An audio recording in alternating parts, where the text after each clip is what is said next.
when you have an unpleasant emotion such as guilt or defensiveness, is to explore it, right? To be curious about it, to say, is this a signal that I should listen to? Maybe I need to make some changes in my life or my perspective. And people who try to brush that away instead of using that signal, they're ignoring the ability to grow and develop themselves into a new kind of person. But I think for a lot of women in our culture, that guilt, comes because they have followed the script that they were told to basically act in their lives as a man would, as if we don't have uteruses, as if we don't have a biological clock, as if we don't have a monthly cycle that really does affect our health, our happiness, and that we need places of nurturing and places we can't. Women cannot function in the world the same as men do, and that's a beautiful, good thing, and no woman should be talked down about that. But instead, like Harrison Butker did, we should be celebrated for the fact, that we just have a different biological orientation toward the world. We should be protected and nurtured in that.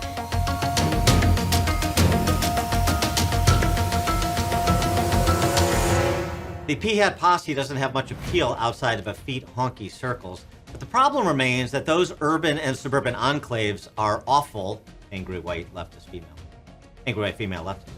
They're awful occupied territories, and those awful occupied territories exercise substantial control over K-12 school systems and colleges and corporate America and the media and the arts. So will freeing metropolitan America from awful subjugation require female leadership? Is it Harrison Butker's wife, Isabel, we should hear from more than Harrison? But if that's true, wouldn't that concession undermine the point of men standing up and being counted? There is no better person to put this conundrum to than a mother of six. Joy Pullmann is that. She's also the executive editor of thefederalist.com. Her ebooks include classic books for young children and 101 Strategies for Living Well Amid Inflation. Her traditionally public books include The Education Invasion, How Common Core Fights Parents for Control of American Kids. Joy has also been writing extensively about the tribulations of the Trump trials, so we'll tackle past and future political show trials masquerading as courts of law as well. Joy Pullmann, welcome to Counterculture. Thank you. Thanks for having me. So I wanted to start, this piece that you wrote about, what will make women happy is fascinating. I'm sure every man in the world wants to know the secret to that. But the tweet that you responded to, I thought was interesting. The tweet, and it sort of prompted this idea of whether or not we should be hearing from Isabel Butker instead of Harrison. Not that I want to sideline Harrison, but some outlet called The Skim tweeted, "How is it in 2024 we have a man telling a crowd of accomplished women that we belong in the home? IVF and surrogacy are signs of societal decay. Pride Month is too gay, and toxic masculinity isn't a thing." And you responded, "If you won't hear from a man, I'm happy to say the same thing." So do we need female leadership to liberate metropolitan areas from the awfuls, as I mentioned? Well, I would say yes and no. I mean, objectively, I actually get very tired of people asking, just picking me because I'm a woman, asking me to speak because I'm a woman. I think that demeans, my talents and my abilities, such as they are. And I would rather be selected for the clarity of my thought, for the quality of the information that I have to offer and share with people, my ability, to connect, and all the other things that people ought to be, elevating others for. Basically, the quality of their work and their abilities rather than, their sexes. So that said, I also do think, that we do have a culture that has been taught to think that way. And so we kind of have to do both at the same time, right? I think it's ridiculous to say that men can't talk about women, just as it would be ridiculous to say women can't talk about men, right? We all both have opinions about the other sex. We have interactions with the other sex. Our ideas and perspectives are valuable and should be, nobody should be disqualified from contributing to the conversation about something that concerns our shared humanity and things that are very important to the survival of our culture. So I really hate, disqualifying him or any other person just because he's a man. I think that's frankly, itself is sexist and it's wrong. And men should not take that. They shouldn't listen to anyone who tells them they have to shut up because they're men. Their voices are absolutely valued. And then on the second point of that, as I was mentioning, we do have a culture that thinks it does matter, whether you're a man or a woman. And I will say, of course, there are some issues on which a male or female perspective might be more or less helpful, right? If you want to talk about childbirth, there's not one man who's ever been in birth, right? So that would be important to have women's voices definitely included in that conversation. If you want to talk about going to war, men are obviously the undisputed champions at accomplishing that objective, at policing and all of those other things. So you can't have a good conversation about fighting to the death or, ending the lives of bad guys if you don't have men's voices included. So there are certain things that may lean more male, more female, and so forth, and then that should be taken into consideration. And we also have to think there's something that unfortunately many people in our culture are so warped in their minds that they will only hear a message if it is given from a woman or a man. And so to reach those people, we should use messengers that they're able to hear. But at the same time, I don't think we should, pretend that that's anything but a deficit in their own ability to think straight. Yeah, no, I agree. I mean, I think it's certainly not sidelining, but it's strategic where it needs to be because so many people are so, addled by identity politics. And the funny thing about the whole Harrison Butker controversy is he offered such a beautiful tribute to his wife. I would think most women, regardless of their political persuasion, would like their husband to be as complimentary, as obviously genuinely moved, as essentially dependent on her. The credit he gave to her for everything that he has, from family to professional success. I mean, for what does it say about this modern? And I'm of course being antagonistic when I use the term awful, but I mean it's almost, you need to be jarring. I think, I don't know. I don't have the grace of a Harrison Butker, but what does it say about women who listen to Harrison Butker and say, how dare he, relegate women to the kitchen or to the home to be homemakers when we want careers? I mean, that's not what he was saying, really. He was talking about traditional roles, but he wasn't advocating for legislation that would prohibit women from working outside the home. Right. I mean, the response was so over the top. It speaks of a segment of the American population, and particularly the American female population, that just isn't very comfortable with the views that they say they have. Well, actually, frankly, I think that defensiveness is a sign that they have some inner conflicts going on, that they feel guilt and they don't want to look into what that guilt might tell them about their life choices or other people's life choices. The healthy thing when you have an unpleasant emotion such as guilt or defensiveness is to explore it, right? To be curious about it, to say, is this a signal that I should listen to? Maybe I need to make some changes in my life or my perspective. And people who try to brush that away instead of using that signal, they're ignoring the ability to grow and develop themselves into a new kind of person. But I think for a lot of women in our culture, that guilt, comes because they have followed the script that they were told to basically act in their lives as a man would, as if we don't have uteruses, as if we don't have a biological clock, as if we don't have a monthly cycle that really does affect our health, our happiness, and that we need places of nurturing and places women cannot function in the world the same as men do. And that's a beautiful, good thing. And no woman should be talked down about that. But instead, like Harrison Butker did, we should be celebrated for the fact, that we just have a different biological orientation toward the world. We should be protected and nurtured in that instead of constantly criticized and told, shut down your ovaries, shut down your monthly cycle, act like a man, take the pill, et cetera, fight your nature rather than, I think that sort of behavior that women are always told to do is against our natures, and we know that. And so they basically have to shut out any contrary information that, whether it comes from their own conscience, from their own bodies, just these clues such as that guilt and that defensiveness that say, hey, look, you do have a cycle. You do need to take care of your body in a way that's different from man's. It needs more nurturing and then, hostility and over discipline, right? Et cetera, et cetera. So if women are trying to shut that out because of it may have to cause them to reevaluate all their life choices. That is very painful. But living the examined life is a far more fruitful way. It's the only way to grow as a person. And these women are basically saying, I want to stay, shut up in one part of my life and never grow and expand as a person for the rest of my life. and they protect themselves by pulling that defensiveness around them and reacting with all of this anger. And the rest of us, we see that and we think, what is wrong with them? Well, that's what's wrong with them. You wrote a piece about Susan Vanker's latest book too, and I just wonder what you glean from her writings about, women being fulfilled. I mean, Suzanne honestly has been a mentor to me. I recommend to every young woman, I don't know, under the age of 50, if you're alive today, you should pick up one of her books. Suzanne Venker, Venker. You just search for her name, you'll find her. She's on YouTube and all the rest. But she's been writing for the Federalist for a very long time, and I've been reading her things, thinking about them for a long time, working with her professionally.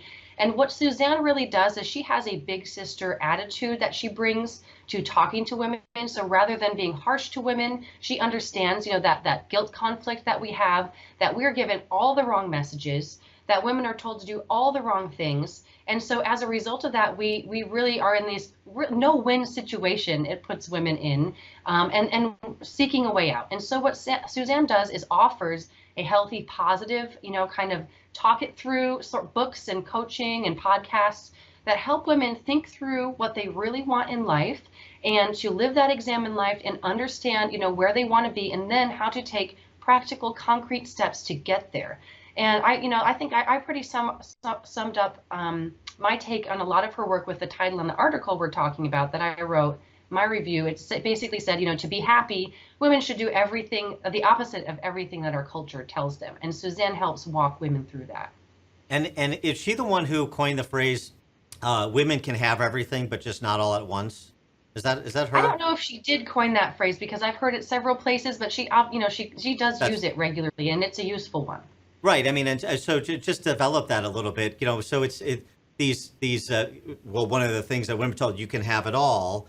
And what she says, what Erica Komisar, who writes in the Wall Street Journal a lot, says is, yep, you can, but like everybody, not necessarily all at once. You have to make choices, and there's opportunity costs, and so to run a Fortune 500 company by the age of 35 and have 5 kids, that's going to be a bit of a challenge. It's not possible. Right. You will either be a terrible mother or a terrible CEO.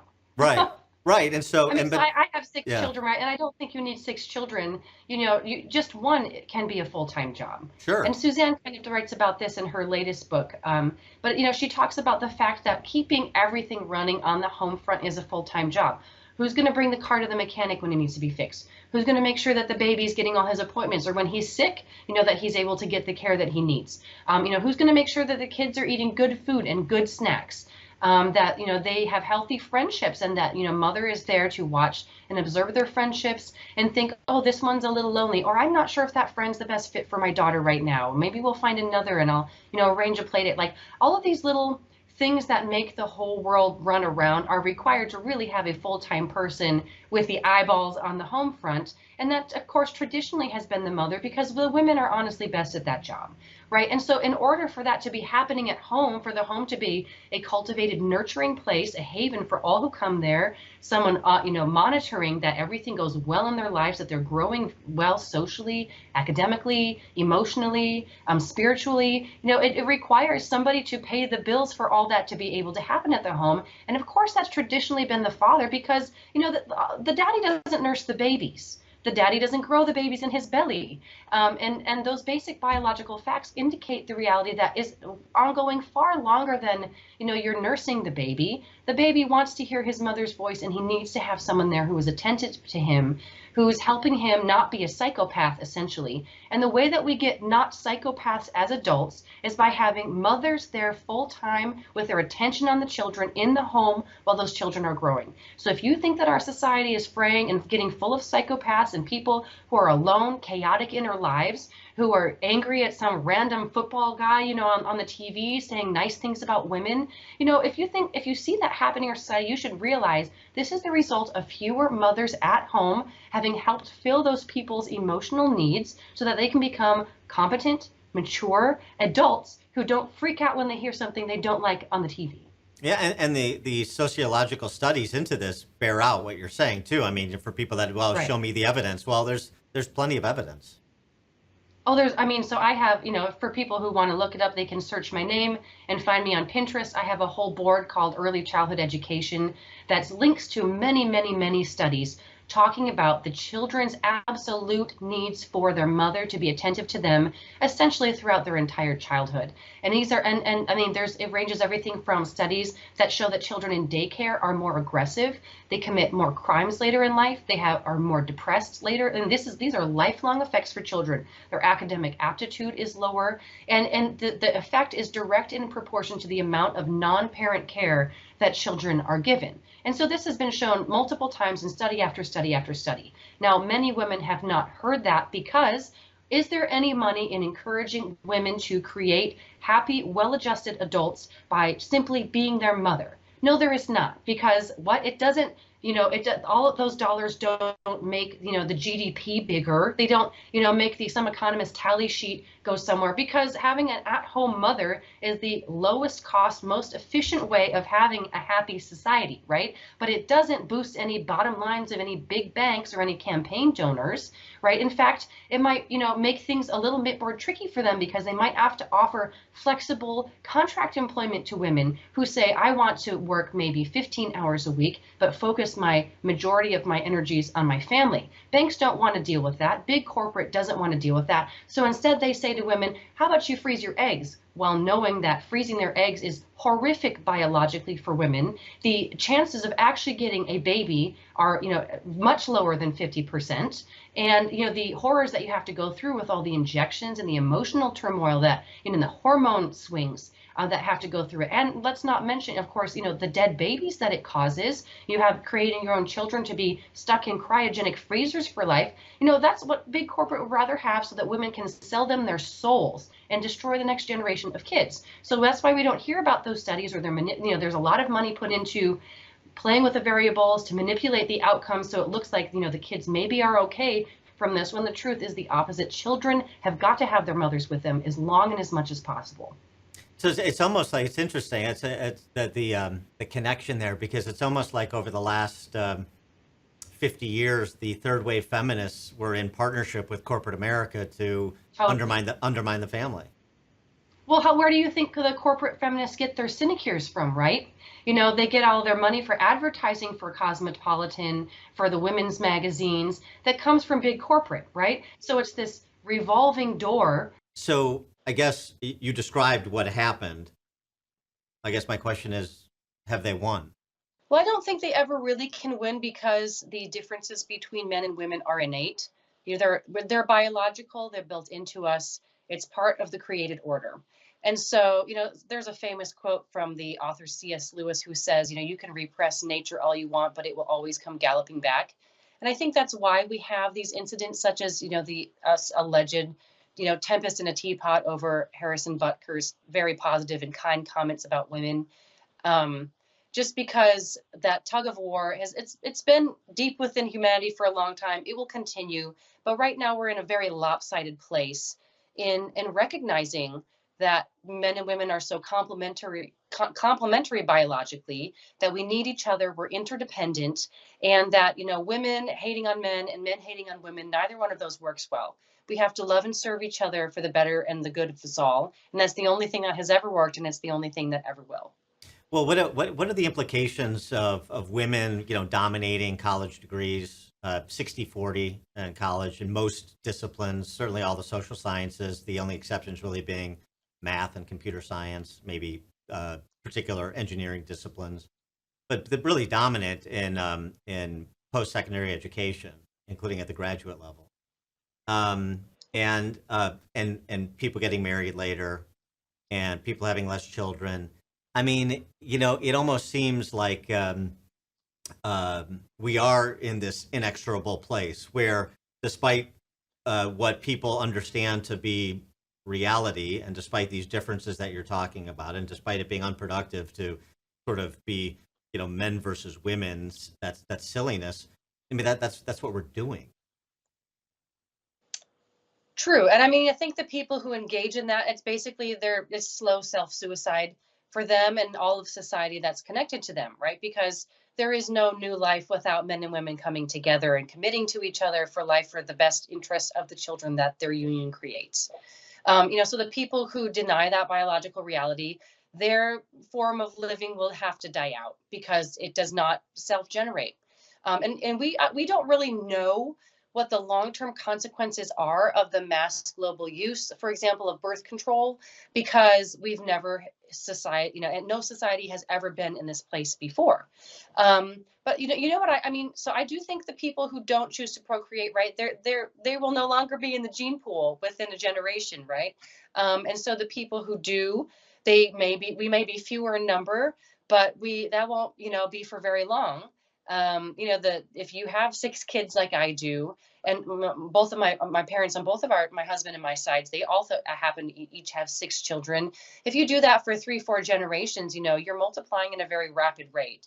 And so of course, there will always continue to be people on this earth. What will happen with, obviously the form of society that's dependent on slow suicide cannot continue, but it's not the only form of society. In fact, it's a very new form of society. And the old one of having many children, of living in familially related, closely tied ways, that is ancient. It's many thousands of years old, and it's pretty enduring so far. And it's the only way we're going to continue to have humans continue on this planet. And so my money really is on the people who have children, not the people who don't have children to inherit the earth.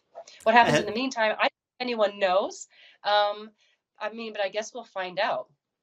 Some people are speculating, Japan is a nation of robots caring for the elderly. If you don't want that to be your future, if you don't want to spend the last 10, 15, 20 years of your life alone with a robot companion, maybe think about that now while you still can have some kids. I just currently, am involved with helping with my dad's been in the ICU. He has 6 kids. And so we've been able to take very good care of him, be very close to him. But imagine what, if your potential future is like that. You have no idea what the future holds. And just don't think about old age. Think about any shock that can happen in life. Losing your job, having a medical incident doesn't only happen to the elderly. Any sort of setback in life, if you have family, an extended network of family, you have insurance. You have social insurance that is far more valuable than financial insurance. And so people who pay a lot of attention to the money aspect of their security, but zero aspect to their actual social security, not the program, but family security, social in terms of relationship security.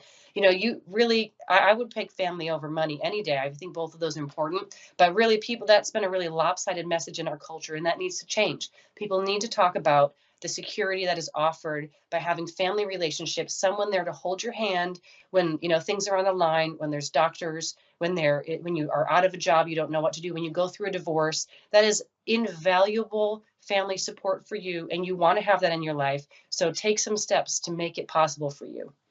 We also see some, countervailing data to your point, the point of the piece that we've been discussing, that, women that don't have that social security that you're talking about in the sense of family, like single moms, unmarried moms, much less happier than married moms by about a factor of 3 to 1. And so, so one wonders, single moms have relationships with married moms, and one wonders about how that interaction, informs their views in terms of what they want for their son or daughter.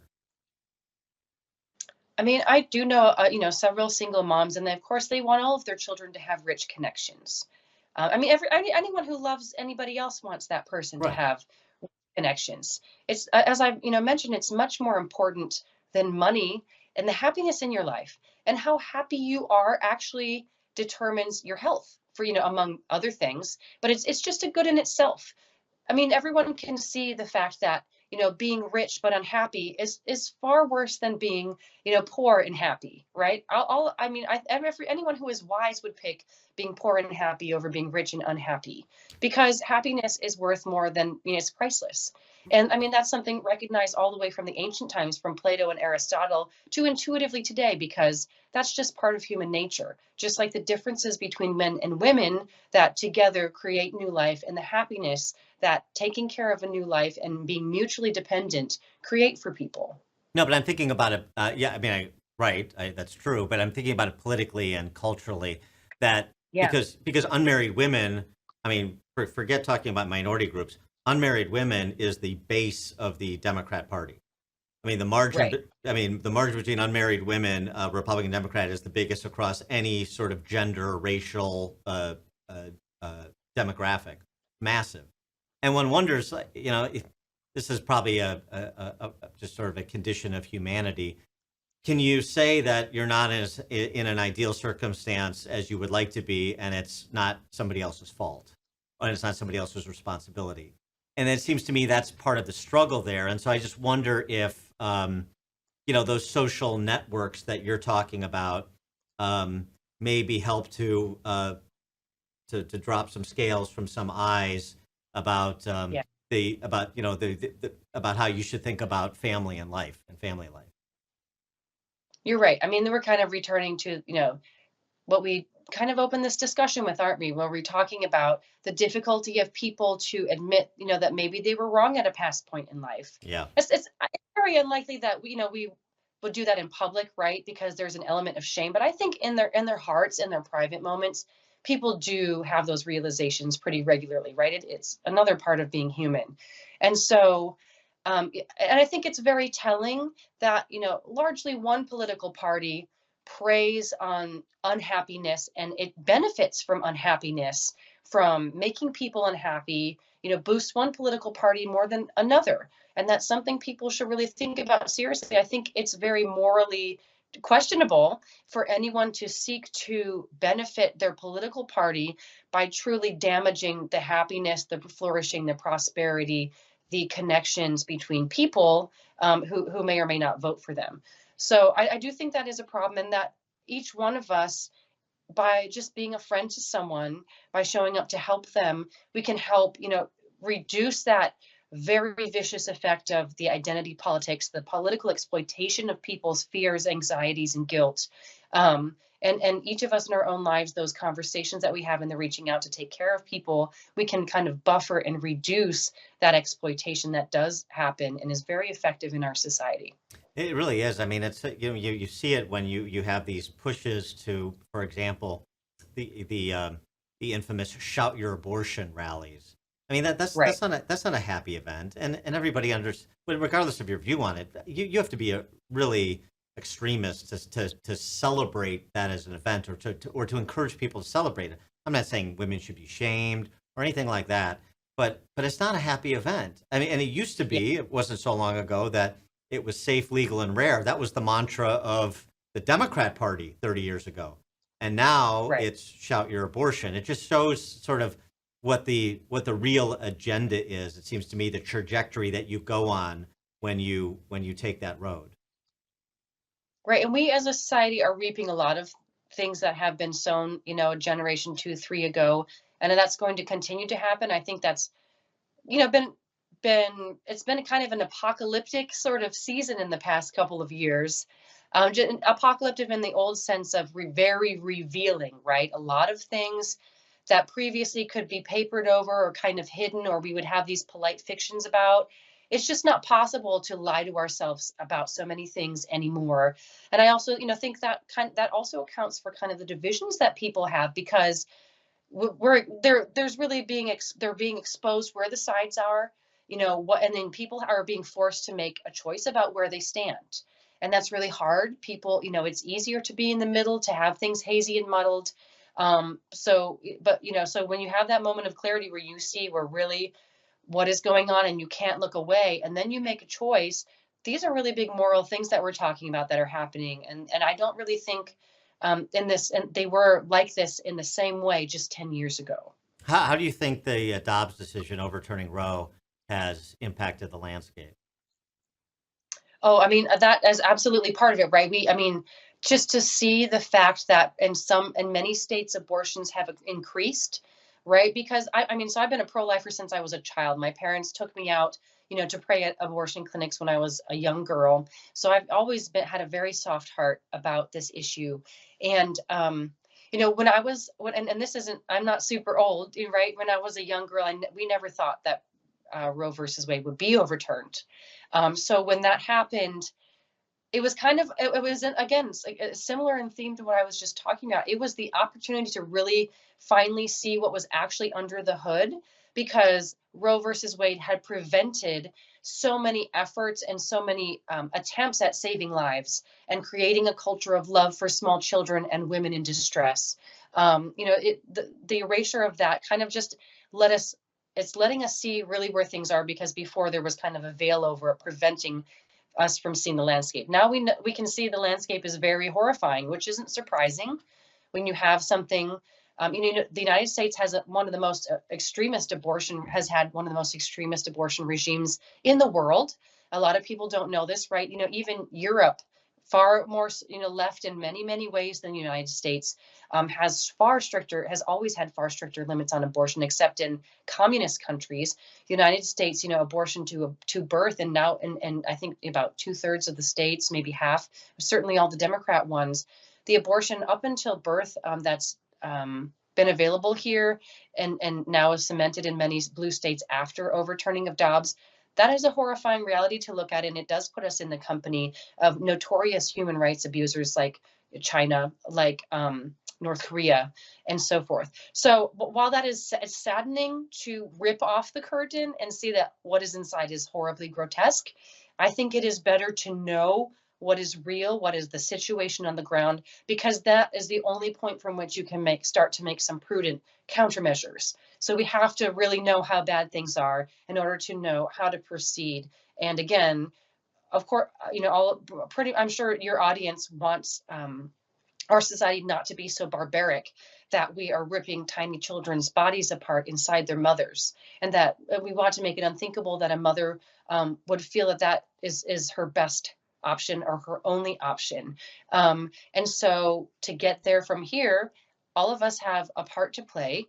And it's not just, we of course need many good laws, and we need those laws to continue improving, but all of us also have a part to play. And I think one part we all could play, for example, is in not pushing women to behave like men in general, and treating a baby as a disease or as a calamity in a woman's life that is impeding all of these other things that she wants to do. Rather, if we all were to treat babies as normal and natural and good, and of course something that a young woman is going to have as part of her life in almost every case, then we should be building a life in which it is possible to maybe get your degree in your 30s, maybe to do your degree, in high school and college at the same time, in part, or part-time while you have a small baby at home. Just women have got to have more flexibility in their options for career, for doing things outside the home, for using their talents and skills in that way, but ones that are compatible with putting children first. We do not have that as a society. And I think that, whether someone is a business owner, whether someone is an educator, wherever you have a role in society, you can make choices that make our societies tiny a bit more hospitable to women and the babies that we create naturally. And so I think we all have a part to play with that. And one of them is in parents, not necessarily driving their young women to go immediately into the workforce or think of that as their number one top option. They should also be encouraging their young women to think about how their potential career plans would fit with a family, and what, how they could pursue a family as ardently as they're encouraged to pursue a career. So all of these are important things that, again, this ties into our entire conversation here about our society being oriented towards making women men, and we should not be so violent and horrible to women, but we should be accepting women and our bodies as the way they were created, and accepting our fertility and being grateful for it, and encouraging women in it, and seeing, many ways of how women can integrate their fertility with the other things that we all love to do in our lives. Before I let you go, I did want to cover the other topic that I mentioned at the outset, since you've been writing a lot about it, and that's the Trump trials and tribulations. I mean, certainly a comment on last week's the recent conviction in Manhattan, of course, but also with an eye towards some of these other trials that are still pending, particularly the classified docs case, which potentially has the most legal exposure for the former president, and particularly if he is unsuccessful in November, what those trials may look like in a second Biden term. So your reviews based on the investigative work and the writing that you've done. Well, if the Biden administration is willing to jail their top political opponent when they don't even know if he might win the next election, I can't even imagine what kind of horrific recriminations they might have in store for if Biden does get another second term as a figurehead for the Democrat Party. I mean, we are really in uncharted waters for the United States as a former republic. You know, obviously, other countries in the world do have histories of using their sham political, their politicized justice, so-called justice systems to go after the ruling party's political opponents. But in the United States, this is very new and horrifying to watch as an American citizen who believes in the rule of law and in actual justice and not states changing their laws ex post facto and trumping up evidence. I mean, so in the classified documents case, for example, the most recent information, the most explosive, included the fact that the Justice Department cannot verify the authenticity of and the location of all of the files that they took from Mar-a-Lago. That means evidence could have been planted, it could have been taken out, it could be mislaid. There's just no ability to verify, and they've admit this in the actual court filings that I have quoted in my articles. There's no ability to verify that the documents that they seized, which are the pretext for the entire case against Trump, are indeed the exact same, 100% the same, and same order documents that they were taken from Trump's house. And the entire charge is exactly that Trump somehow mishandled these documents, which the Department of Justice cannot say are verifiable. So I don't really know.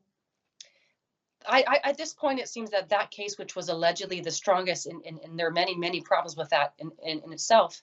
I don't know how that case honestly can continue after you've already destroyed the evidence that forms the heart of the entire case. After you've admitted that evidence is tainted and unreliable, there's that just seems to be a case closer for that in the end. And of course, the Manhattan case in which Trump was just real guilty on all 34 counts. That was obviously a show trial cooked up by a selected judge who, against the ethics rules, for judges, has been donating to Democrat campaigns, who is calling forth witnesses who are financial clients of his own daughter, and both of them are financially tied to the Democrat Party.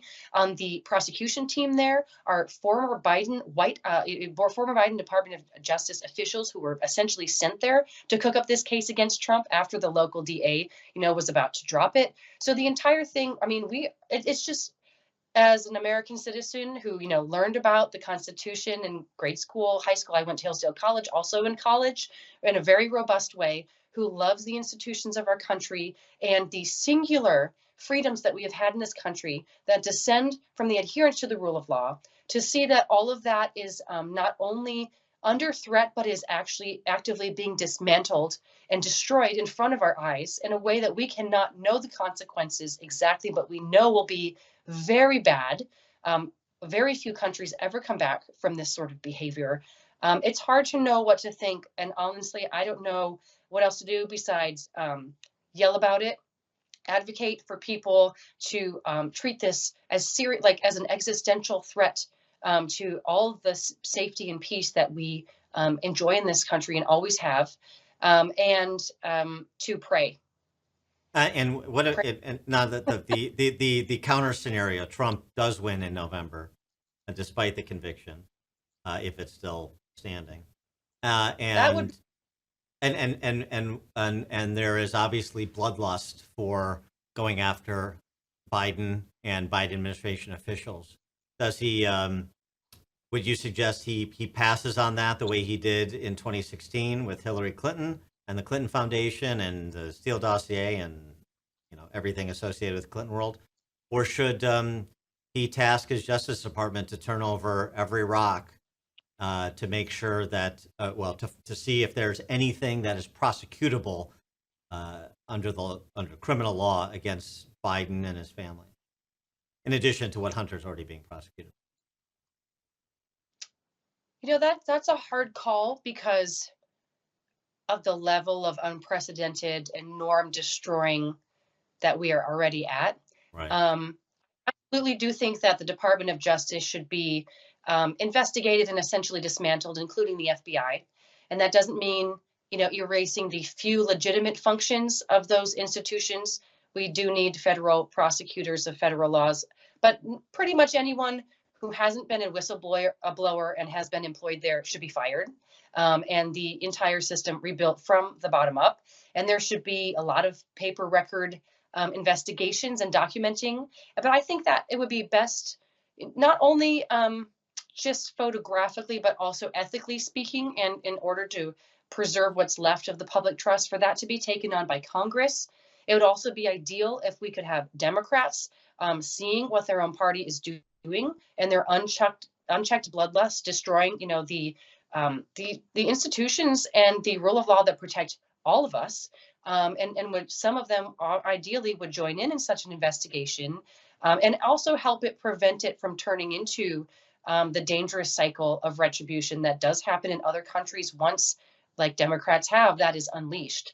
So there absolutely have to be consequences for illegal behavior, but there and the fact that there have not been consequences to this point of anyone who is on the left is actually what has allowed to get it to this point. So that has to be over, and it has to be completely unacceptable and come to a complete end, because we're talking about the end of this country right now.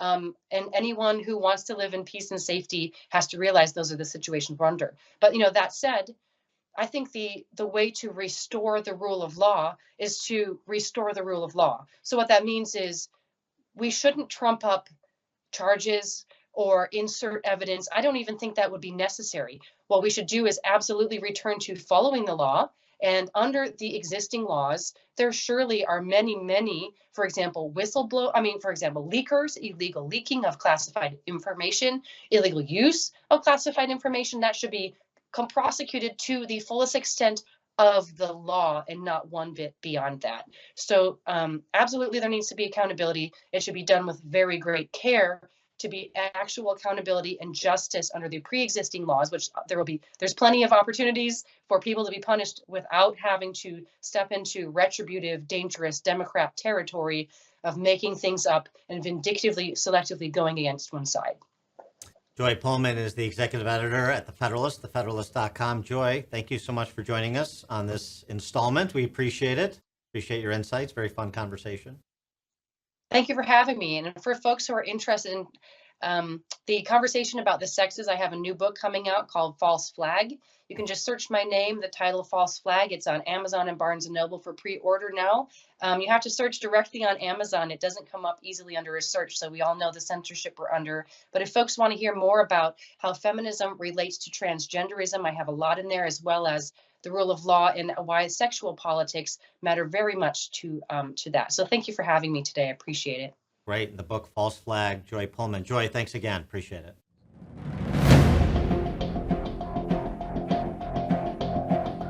Please like this video and subscribe to this channel if you haven't already. And please leave a comment in the comment section. We'd love to hear your thoughts.